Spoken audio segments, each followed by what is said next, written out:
reminded by, I walked by a movie theater yesterday, and they have a big sign on the door that says the show must go online.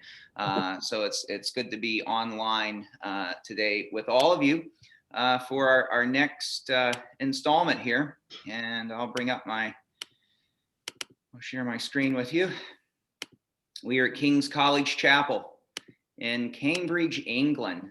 Cambridge is just a little more than 60 miles directly north of London. And if any of you have been here, I've only been on the outside of it. When I was there, it was right around the new year, and the college was closed, and therefore the college chapel was closed. So I was only able to see it from the outside, but those of you who have been there know that it is a sight for the eyes, a sight for the ears. If you hear any music in there and the wonderful acoustics, it is a grand space. Here you go, a nice winter-esque picture from the out of doors. We'll talk about lots of things. I just remind you that this is a chapel. It may not look like a chapel by your definition of a chapel, but this is a college chapel, despite its immense size. But let's just go in and have a little tour of it with some music. This is, as you'll hear, King's is famous for its service of lessons and carols each December. They didn't create it or invent it, but they put it on the map. And so often King's College Chapel is just synonymous with Christmas music. So here is the choir of King's College singing a traditional carol in Dulce Jubilo, and some wonderful videography just to give you a sense of this beautiful and expansive space.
And you see this is from a DVD, the 100th service. Lessons and Carols began at King's in 1918. So in 2018, there was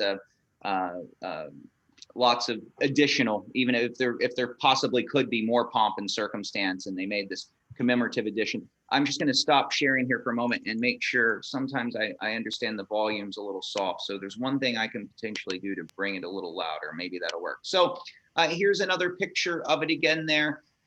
Cambridge is a city, a small city. It is, what we would know and call a college town. Several colleges and universities here, and certainly King's College and the chapel are the real heart and soul of this area. So regarding the college and the chapel, but the college plans were first drawn up in the 1440s, according to instructions from Henry VI. We're going to have three Henrys who over 100 years see to it that this chapel comes to be what it is today. Henry VI, VII, and VIII. Henry VI, whose statue stands in the college's front court. Construction went in fits and starts, as the English say, as political upheaval depleted royal coffers. The chapel's growing panes are clearly visible on its outward flanks. If you look closely at the chapel, you can see the differences in the color of the stone used during construction, kind of like if you've ever gone and seen in this country, the Washington Monument, the bottom third is a different color. The original stone was a much lighter color, a white magnesium limestone, and is barely noticeable at the western end of the chapel.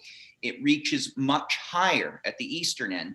The chapel was completed using Northamptonshire sandstone. So it's probably hard to see, but this little sketch here, if you look here, 1446 to 1461, the sort of perpendicular lines, you can see that was initially the first part of the chapel that was built. So the entire foundation, and as we get here to this end, you can see how far it goes up.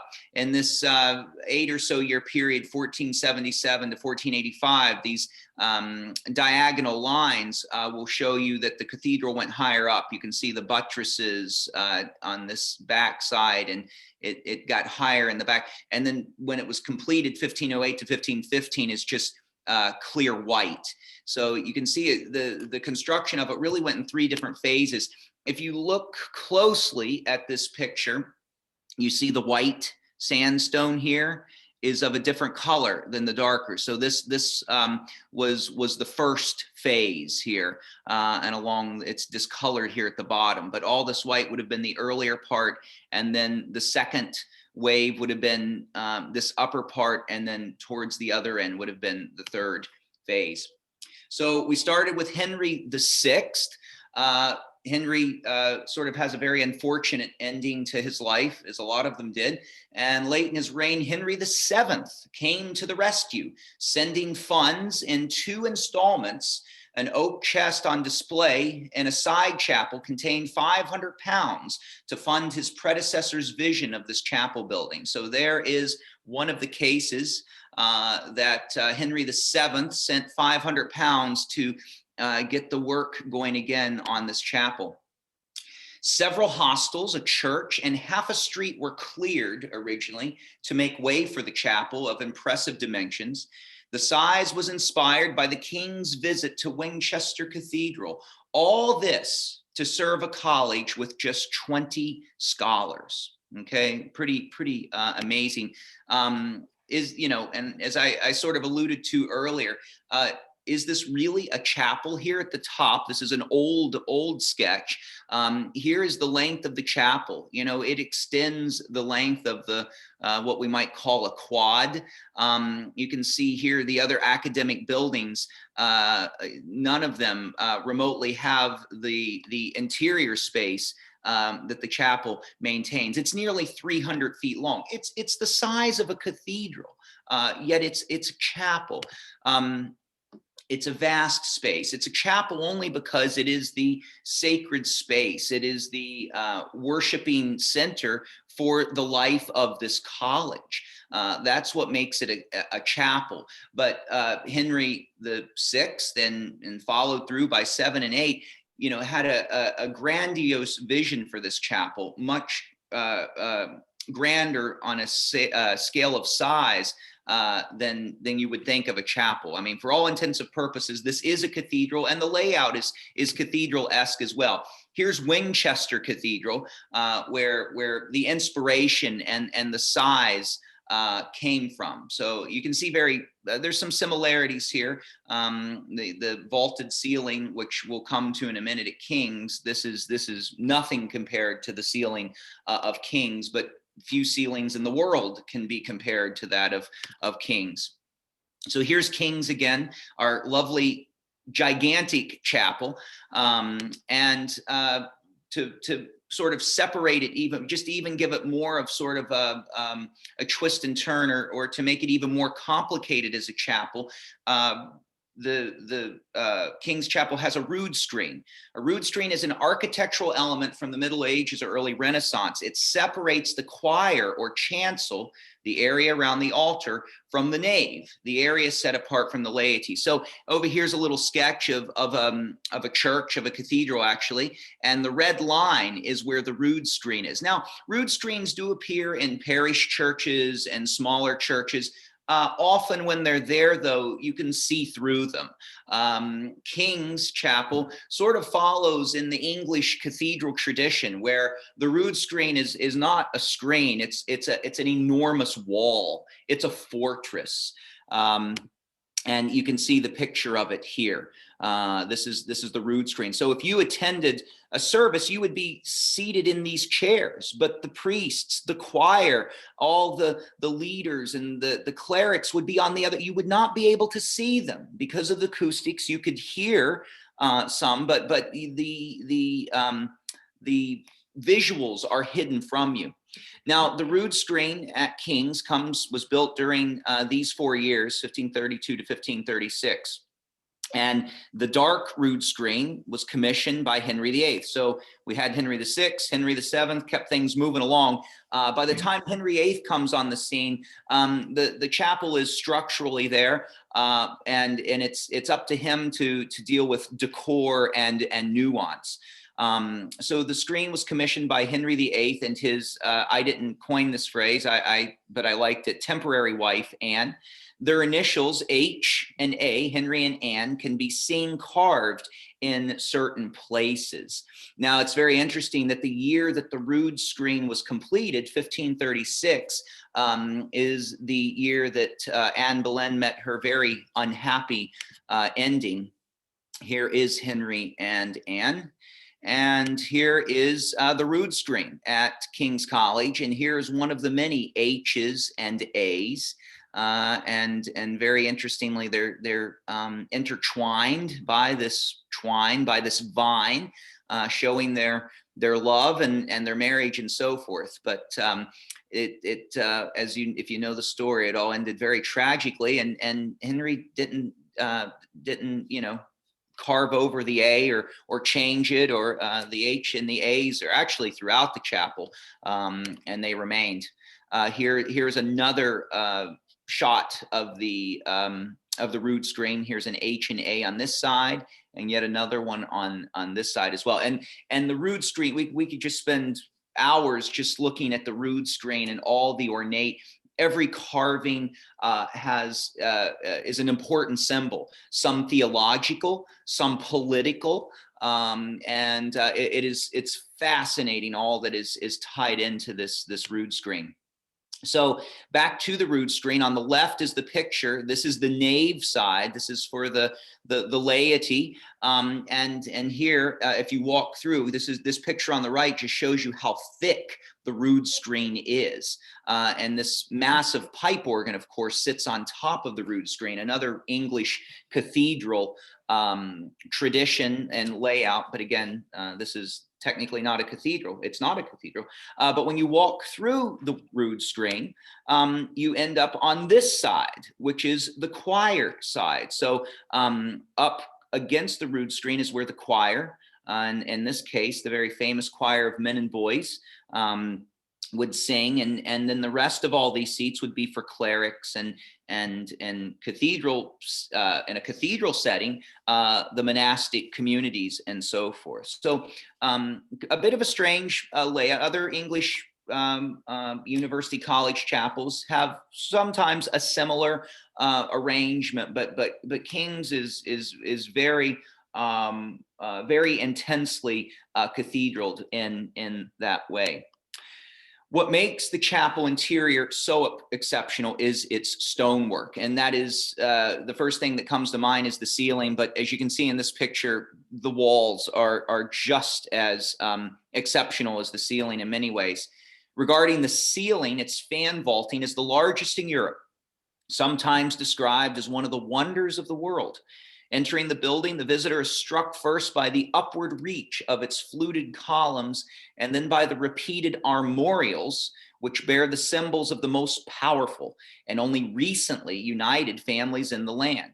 Curved dragons are paired with sleek greyhounds to convey the bond between the houses of Tudor and Beaufort. So here you can see one of the armorials, as they're called, in the middle of this picture. On the right, there is one of the, on the right is a greyhound, and on the left is one of the dragons. So again, like the rood screen, this college chapel is filled with symbol. Not all sacred, biblical, liturgical, but in a very sort of English way, very pertinent to the ruling family and monarchy and so forth.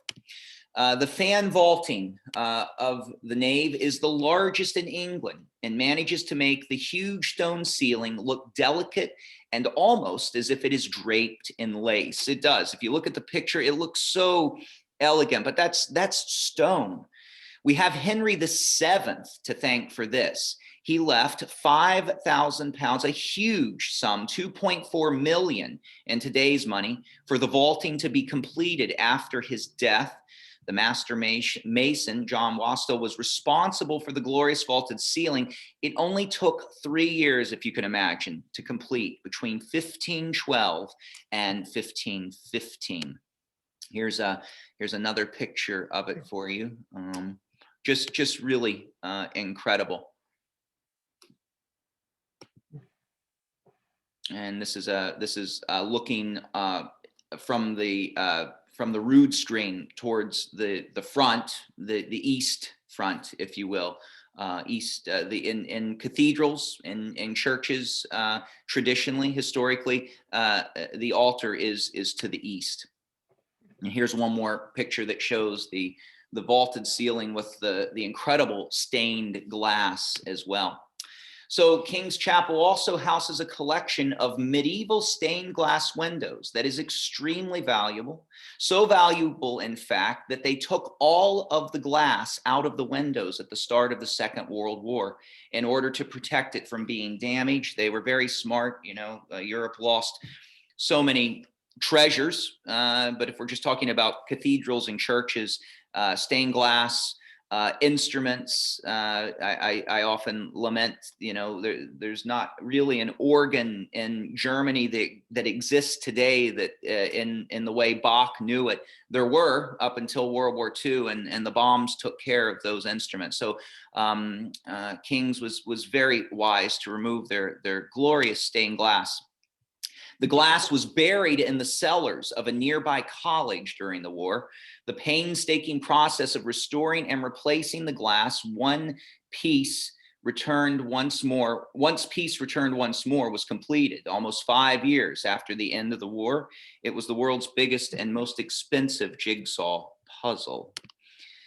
So here is just yet another picture for you showing the scale of this place. Now, regarding the acoustics, which are absolutely perfect, and as someone has pointed out in some of other conversations about opera houses and concert halls, you know, when these things were built, there weren't acousticians and computers and all the things, you know, we have at our disposal today to make sure the acoustics were perfect, but they are. Sir David Wilcox, who is formerly died just a few years ago, who was the organist and director of the King's College Choir for decades, and just really a legend and an incredible musician of the 20th century, said this regarding the acoustics: if you make a bad sound, you have to suffer it for 6 seconds, he said. One geeky choral scholar calculated that if you make a mistake on Christmas Eve, the combined number of people listening on the radio with the chapel echo would be like one person hearing that mistake continuously for 24 years. And so when you think of music from this place, you think of perfection. The choirs that sing here, the musicians that are trained here either as choristors or organ scholars or whatever. The room is such an incredible place for music that it raises the standard of what seems possible. It makes the music, from an inspiration standpoint, it makes the music even greater than you thought possible, because of some of what he's talking about. The fear of mistakes too can be amplified as well. But this is an incredible inspirational architectural phenomenon for music. And of course, the organ is quite renowned and famous. As you can see, it sits atop the rood screen. And so the organist actually plays up in the little, balcony, if you'll call it that, of the rood screen. It is believed that there were two organs in the chapel as early as the 1530s. So right around that 1530s, so the rood screen was built around 1532. So the first organs would not have been in the rood screen, but about the time that Henry VII got the structure finished and the fan vaulting finished, a roof overhead, there were organs here. Now, the organ that is there today is a 20th century instrument. The case is more ancient. In 1934, the organ was enlarged and rebuilt in its present form by Harrison and Harrison, a very famous English organ builder, has built many of the great organs in the cathedrals there, with some of the earlier pipework retained and revoiced. For those of you who are singers or choir directors, or the chapel organist at the time was a man named Boris Ord, O-R-D. Has lots of, maybe some of you, one of his works is a real chestnut, a real staple of lessons and carol services, Adam Lay Ye Bounden. That Boris Ord was the one who helped design the organ that is there today, as far as the type of pipes and the sounds and so forth. The organ case itself goes back to at least 1661, possibly even before that, at least the carvings on it. But the case as it stands can be dated back that far. So let's just hear a little bit of the organ. Another name synonymous with King's is a man named Stephen Cleobury. He came in after David Wilcox and played the organ, directed the men and boys for decades as well. Here is him. He also sadly died very recently, more recently than David Wilcox. And here's just a short little excerpt of him playing one of the great Bach preludes, the prelude in D major, on this in this wonderful acoustic on this fantastic organ.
Okay.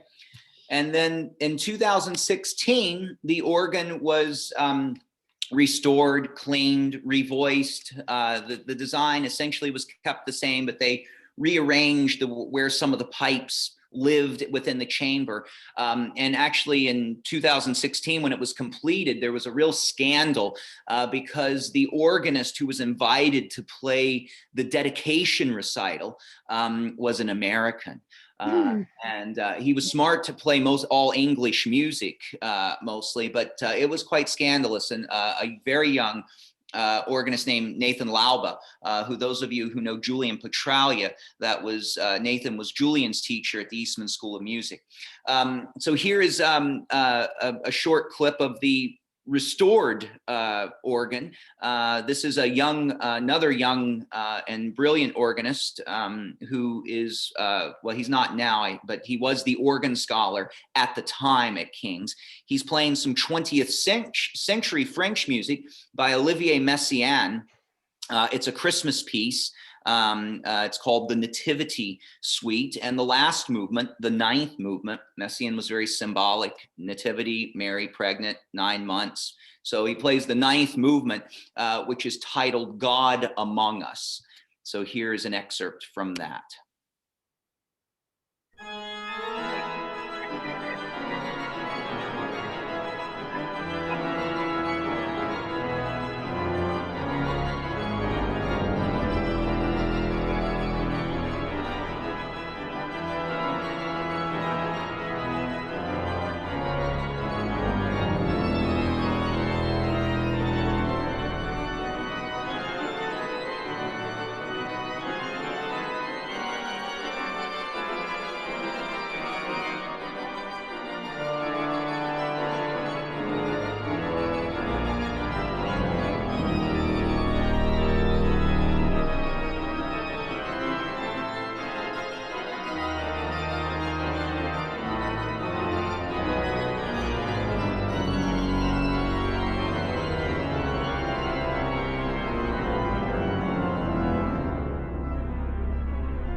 hear the sound just floating. Some of you are asking in the chat how old he is. Richard Gowers was born in 1994, so he's 27 today, but that was, I think, 5 years ago when he was Oregon Scholar. So he would have been about 22 there, but he looks like he's about 11. An incredibly talented organist. Now, one of the great, this architecture was created not as Henry VI, who got this rolling, and the 7th and 8th, who supported it. This wasn't being built as sort of a temple to just sort of see in the distance. This wasn't some type of trophy. This was built to be used. This was to be the heart and soul of King's College, this university, and so this place was built to have mass, to have daily office, liturgy constantly. That was to be the heart and soul of this place and the heart and soul of the community. And so immediately there needed to be a choir. Now today the King's College Choir is known around the world. It's one of the most known choirs in all of the world. It is a choir of men and boys. Typically, there are 12 boys. They sing the soprano, and then typically there would be 12 men, 4 altos, so male altos, 4 tenors, and 4 basses. This is sort of the full group here. But generally, if you go there for evensong or Sunday worship or whatever, there's going to be 12 and 12.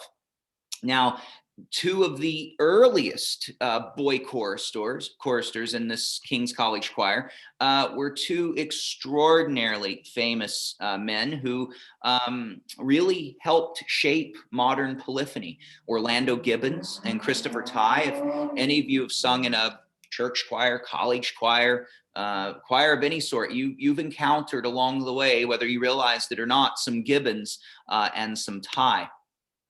When Henry VI founded King's College in 1441, it was his intention that a choir would provide music for the daily offices and celebrations of the Mass. The college statutes of 1453 stipulate that the college would consist of a provost, 70 fellows and scholars, and a choir composed of 10 secular chaplains, 6 stipendiary lay clerks or singing men, and 16 boys. Those are the choristers. Henry VI specified that the choristers were to be poor boys of strong constitution and of honest conversation. I love that. They had to be under 12 years of age when admitted and able to read and sing. In addition to their choral duties, singing at daily services and masses, evening and morning, they were to wait at table in the hall. The boys were provided with meals and clothing and 8 pence a week for their board. They were not allowed to wander beyond the college grounds without permission from their master or provost. Here are the boys in 1882. You can see the younger ones seated there in the front and the older, more seasoned ones in the back. And here they are today in their famous stalls with their famous candle lights to illumine their music and so forth. And this is a very English, very Anglican way. The choir is divided. And you can see it's also quite amazing that there's quite a distance between organist and conductor here on the floor. That's easily resolved today by video cameras and so forth, but a real acoustical challenge for past generations. So here are the famous choir of men and boys that has grown out of this architectural masterpiece, singing some 16th century music, some stunning music by a composer, an Italian composer named Allegri. There's a wonderful story about this piece. It was when he wrote it for the Sistine Chapel. The Pope declared that this piece by Allegri was so beautiful that it should only be exclusive to the Sistine Chapel. And so for about 100 years, this piece was unknown, as the tradition and legend says, because there was only a couple of scores and they were kept under lock and key and only brought out at the rare moments this piece was sung, usually around Ash Wednesday or Holy Week in the Christian calendar. a young boy named Mozart happened to be at the Sistine Chapel one of those days this was sung, and he heard this highly secretive piece, and too realized its beauty and went home that night with his father to where they were staying in Italy, and he wrote down the piece from memory. And took it with him. And as the tradition of the story says, that when he was in England later, he showed the piece to some people in England, and the rest is history. So here is the choir of King's College singing this wonderful piece by Allegri called the Miserere, Have Mercy Upon Me, O Lord. Whoops, hold on here.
Mm.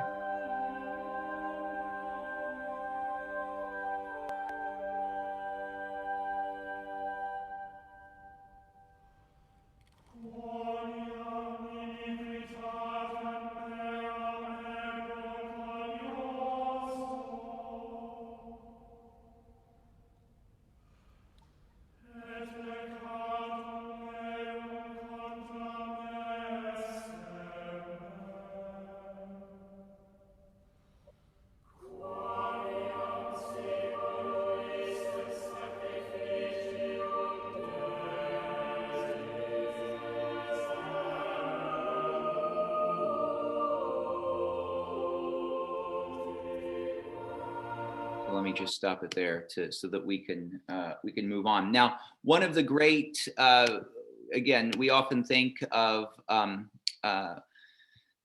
this being a, whoops, I didn't mean to do that. Hold on here 1 second. This architectural space, this perfect space, is being the birthplace of lessons and carols. It's not the birthplace. Lessons and carols began at some other places, but it really came into being here in 1918. It was during World War I. There was belief that the country, the people needed something joyous, something uplifting, and so they sort of altered this lessons and carols service that existed on Christmas Eve to provide it to the community, and Kings really put their stamp on it, and they made a few alterations in 1919. But since then, we have what we know as the King's Festival of Lessons and Carols, a very specific pattern of 9 readings that come from all parts of the Bible. There's a bidding prayer. There are traditional opening and closing carols.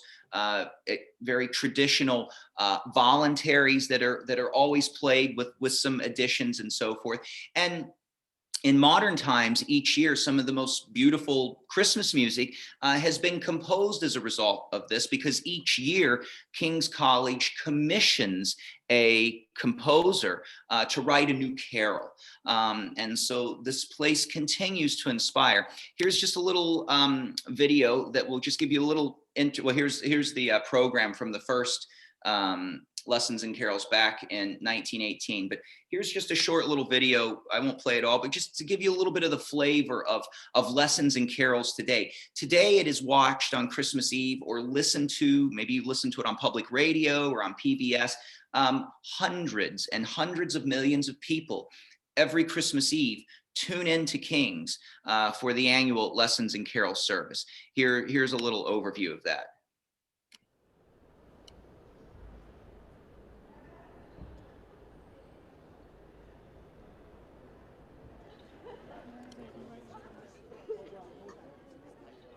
There's nothing anywhere quite like King's at Christmas, and there never will be. The capacity of this particular service from this particular place at this particular time to speak to people is beyond our imagination now, but we know it's real and we know it's important.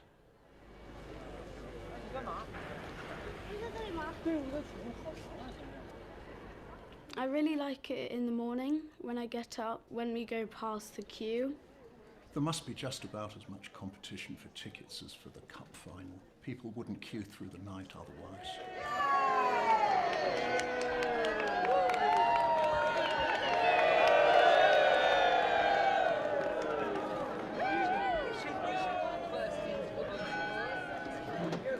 Thank you.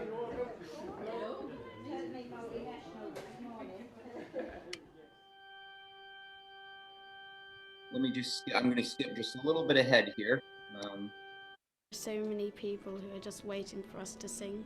When the red light starts flashing, oh, there are even more all over the world listening. I always have an awestruck admiration for that young fellow who has to start the whole thing off.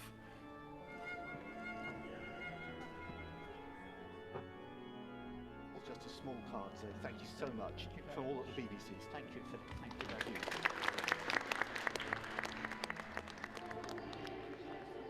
Well, of course, for many people, Stephen Cleobury is Mr. Christmas, or Sir Christmas, dare I say.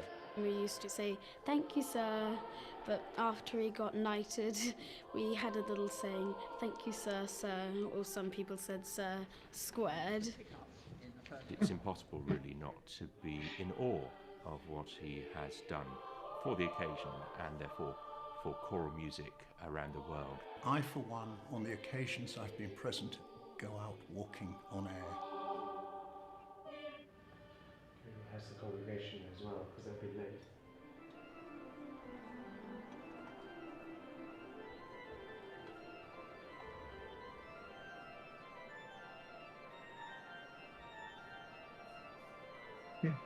We are the hosts of something which is far bigger than we are. Every detail matters. Every member of the team is completely committed.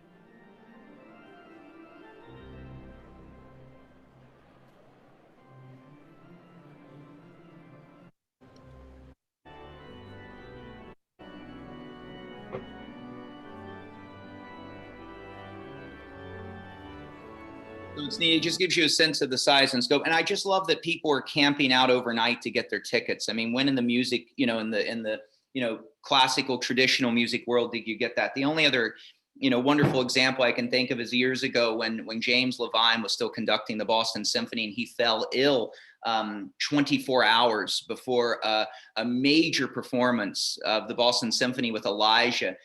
They flew in a guest conductor, a fill-in conductor at the last moment, and he arrived in Boston at Logan Airport, and he actually had a police escort to Symphony Hall because there wasn't much time to get them there. So, we cherish these moments when they happen. So they talked, you heard John Rutter there, another another person who's been shaped by this architectural space. And he alluded to the opening of Lessons and Carols. It begins the same way every year. They begin with the carol, the English carol, Once in Royal David's City. And the first verse is sung unaccompanied by a boy chorister.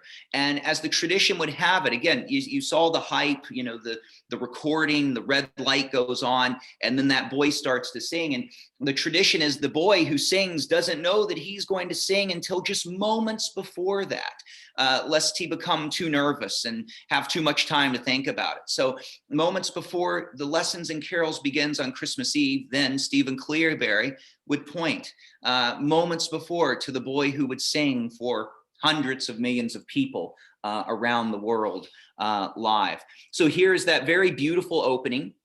They start on the back wall there and we'll sing the first couple, and then they process into their choir stall. So this is the opening of Lessons and Carols from about 4 years ago.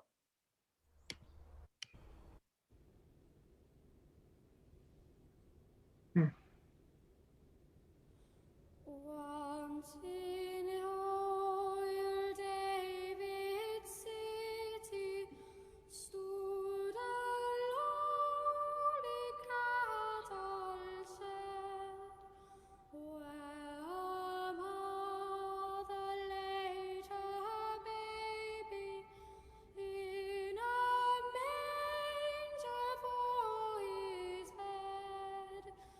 Mary was that mother mild, Jesus Christ the little child. He came down to earth from heaven to his own and God of all, and his shelter was a stable, and his cradle was a stone. With the born King and glory lived on earth, a Savior holy. And through all his wondrous childhood he would roam and obey. Love and wash the lowly maiden, in whose gentle arms he lay. Christian children all must be, by obedience good as he.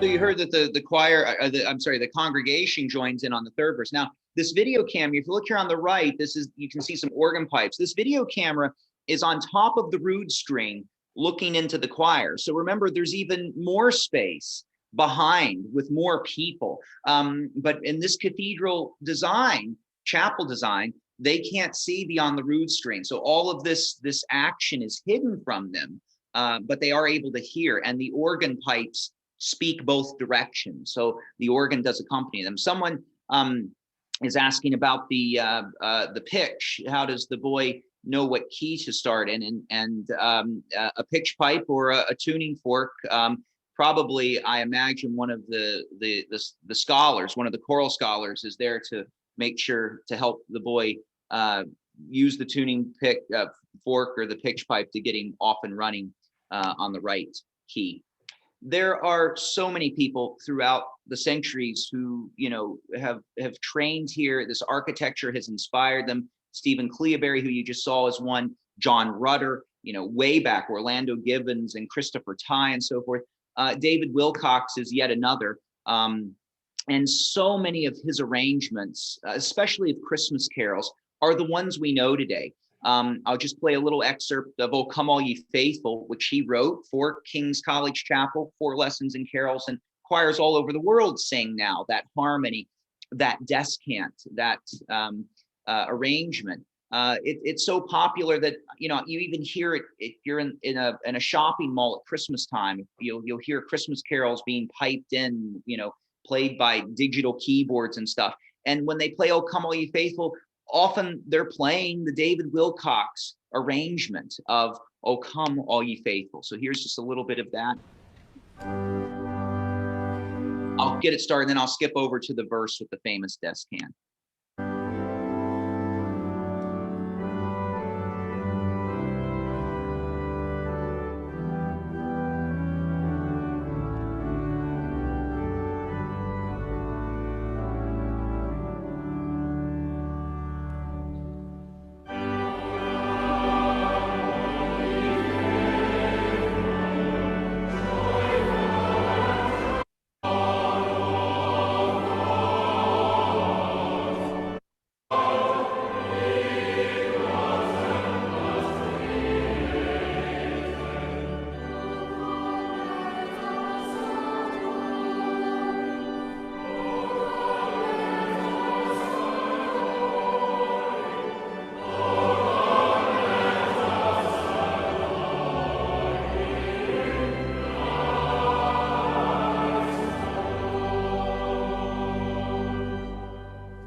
That very famous descant sung by the boy choristers on that particular verse.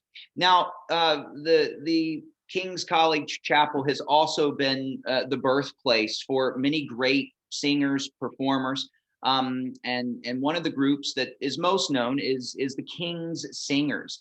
So the boys are choristers. The men are choral scholars, and these 6 guys, some of them had been choristers, but the 6 of them were choral scholars. And when they graduated, they wondered what they were going to do with themselves. And so they, in 1968, started this 6-person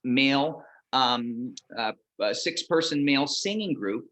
They're all very famous in their own right for a variety of reasons, whether composers, arrangers. The second one over from the right is very famous in this country, Simon Carrington. He was at the New England Conservatory, actually started at the University of Kansas, ended up at the New England Conservatory, and ultimately Yale University as a professor of choral studies.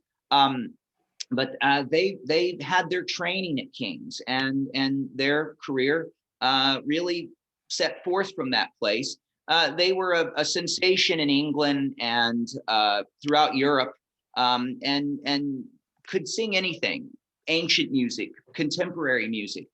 This is one of the things they're famous for. They did what they called a madrigal history tour. These were in collaboration with the BBC, and there was an Italian journey and a French journey and an English journey. Here's just a little excerpt of that. Here's Simon Carrington sort of introducing you to the moment. Well, the madrigal's come a long way. And what a far cry that is from the original idea. Music for a few friends to sing together to while away a pleasant hour or so. And we hope you'll join us to do just that over the next few weeks as we go on our Madrigal History Tour.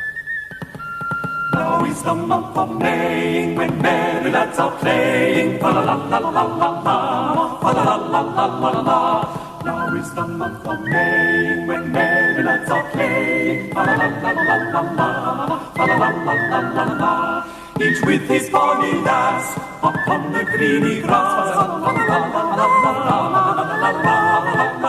So their extraordinary precision, musical sophistication is a result of their King's Chapel experience and training and high standards. They became famous in this country because of regular appearances on this show, which I'm sure you've all seen at some point. And they didn't just sing Renaissance and classic choral treasures. They're pretty wide-ranging, as you see here. 1, 2, 3, 4.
For some singing techniques some of you probably never knew about.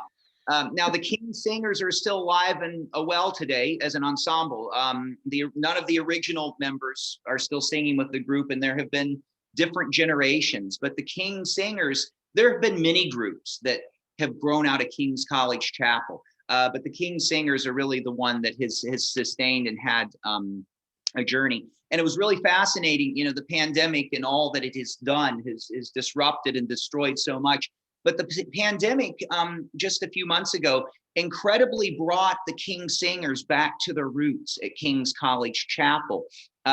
They were going to do lessons and carols just a couple of months ago on Christmas Eve, as they always do, without a congregation. It was just going to be the men and boys who basically live with each other on campus there. And so they're around each other. So they were just going to live stream it as they always do, with no one there but the singers. Unfortunately, 2 of the choral scholars, 2 of the men were diagnosed with COVID 48 hours before the famous lessons and carols. And because of that, because all the men lived together in one area, they had to quarantine all the men, and all that left were 16 choristers. And so what to do? Well, they called the King Singers, and the King Singers came to the rescue and performed just a couple of months ago, came back to their roots and performed the lessons and carols and sang the alto, tenor, bass parts with the boys. They did not have time to rehearse. They came together in the choir there just moments before the world broadcast began. Here is just a short excerpt of that just a couple months ago, singing again in Dulce Jubilo.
A wonderful moment. I have to just point out, we're out of time, but let me just point out a couple of different things. You've probably noticed in some of these videos this incredible painting from the 17th century, the Adoration of the Magi. You see the three kings, Mary presenting the child to the three kings. It's above the altar at the east end of the chapel is this painting. It was purchased by British businessman and philanthropist Alfred Ernest Allnut in 1959. From the estate of the Duke of Westminster. He donated it to the college 2 years later in 1961. 1974, the estimated value of the painting was $2.4 million. But in this place, synonymous with Christmas, it is the perfect backdrop to this chapel. And then this was an artist that I was not aware of, Miguel Chevalier. Maybe some of you know him. He was invited to create a series of projections, I believe in 2015, to accompany the speeches of renowned professors of King's, including Sir Ian McKellen. The event was concluded by an unannounced appearance by the world famous physicist Stephen Hawking, known for his work on black holes. And so this was the first time at the University of Cambridge that they had invited an artist to make a work of art in the chapel. And it was this extraordinary light show that is just really, really quite remarkable, that was done in a variety of ways, but it really accentuates the fan vaulting and all of the details in the room. And this one is especially pretty neat, I think. And so just one final thought, a mysterious and speaking of architecture, a mysterious and intrepid group of Cambridge students who refer to themselves as night climbers of Cambridge used to scale various Cambridge College buildings at night with little or no safety gears. You can see the guys in these pictures. Here is one standing atop a building in Cambridge, which being scared of heights, I can't take it. One of the most challenging climbs for them was the mighty King's College Chapel. And it has had various items left adorning it, including Santa hats, flower pots, and the student favorite, the traffic cone. In order to discourage this sort of behavior, spikes have been fitted to each of the chapel's 4 towers in order to make it more difficult to climb. You can see in this picture here, the spikes to prevent the students from climbing. Here's one of them climbing again, it's sort of free climbing without any support. Really quite remarkable. One story tells of a couple students climbing the walls of King's Chapel after hours, and they place a traffic cone atop one of the spires. On discovering the object the next morning, the college is said to have called in a building company to erect scaffolding in order to remove the object. However, the erection of the scaffolding could not be completed before dusk, and so the adventurous students ascended the chapel the next night and moved the cones to the opposite end of the chapel's roof, thus rendering the half-erect scaffolding useless. You can see other things here that they have done. Here is the student putting the Santa hat atop one of the steeples. You can see the circle. There's a little Santa hat there. So amazing that they sort of free climb and scale Kings the way they do. I know I've gone over today, but I was going to play one more thing for you. So if you must go, but I thought I'd just sing you out with some joyful music, again sung by the King's singers. A little transcription of some Rossini. So you might say, La Scala comes the Kings.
Not quite what Henry the Sixth, Seventh, or the Eighth had in mind, but all related to in some way to this pretty amazing architectural place. So there you have it. Sorry for going over today. Let me just look here.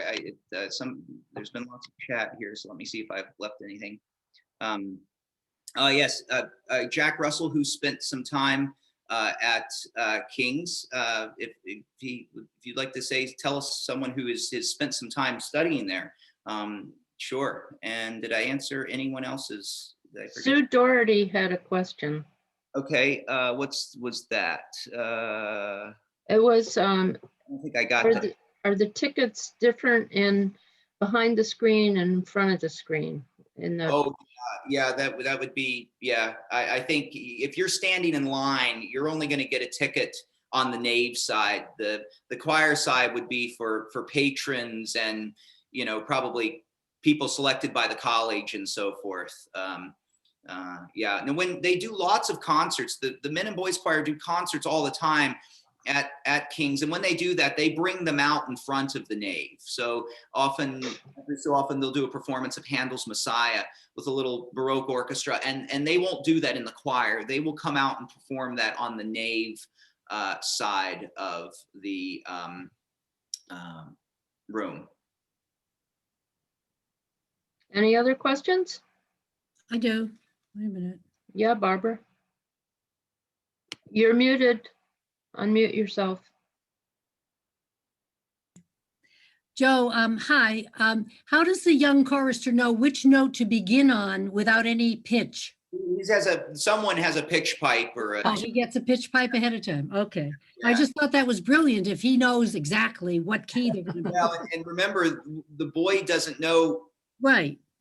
So one of the choral scholars is there with the pitch pipe and has probably been told who it's going to be and is nearby to help provide the. Oh, okay. Because I thought it was wonderful. I just thought brilliant that he picks the note out of the air and it's the right one. And the choir comes in on the second verse in 4-part harmony. And of course, the organ comes in on the third verse and they're right there. I mean, Absolutely. Thank you. Joe? Yes, Vivian. This was a whole nostalgia trip for me because every year, of course, we listened to the Festival of Lessons and Carols, and that was at 3:00 in the afternoon in England. But coming here, I could always get it on NPR. But the other thing I wanted to say to you was I did a class with David Wilcox on being a conductor. Anyway, I did that, and it was wonderful. He was a very funny guy, and he had all the different. It was a choral workshop, so he had all the different parts singing different parts. So the men had to sing soprano and we had to sing bass. I mean, it was just wonderful, and some people had never even tried to do that. So it was a wonderful time, and I've always had great respect for that guy because he's so talented, but also could run a class like you do, Joe, with great joy and a lot of stuff. Anyway, it was a weepy morning for me, but it was lovely. Thank you. Good. Okay. Thank you very much, Joe. Thanks for coming, everybody.